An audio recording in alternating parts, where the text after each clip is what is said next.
এবার ছাত্রদের কোটা সংস্কার আন্দোলন রাজনৈতিক আন্দোলনে রূপান্তরিত হয়েছে। এবার ছাত্ররা পুলিশের বিরুদ্ধে অ্যাকশনে নেমেছে এবং কি রাষ্ট্রের বিরুদ্ধে অ্যাকশনে নেমেছে। প্রধানমন্ত্রীর ক্ষমতা ছাড়তে হবে যদি তাদের কোটা বাতিল না করে, এবং কি সেনা প্রধানরা পর্যন্ত ছাত্রদের পক্ষ নিয়েছে। এই ভিডিওটি দেখলে রীতিমতো চমকে যাবেন এবং কি অবাক হতে বাধ্য হবেন। ছাত্রদের সাথে এবার সকল মহলের সর্বস্ত লোকেরা যুক্ত হয়েছে এবং রাজনৈতিক সকল নেতারা ঐক্যবদ্ধ হয়েছে।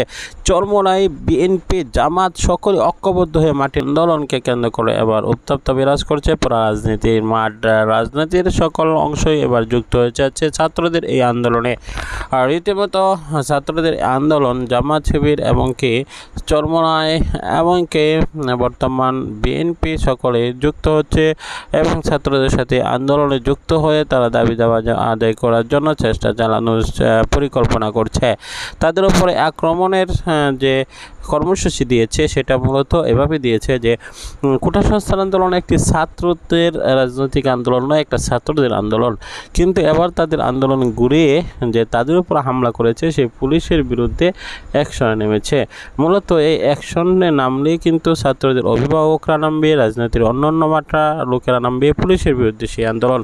এমনকি বর্তমান প্রশাসনিক ব্যবস্থা নয়, শুধু রাষ্ট্রের বিরুদ্ধে সেই আন্দোলন।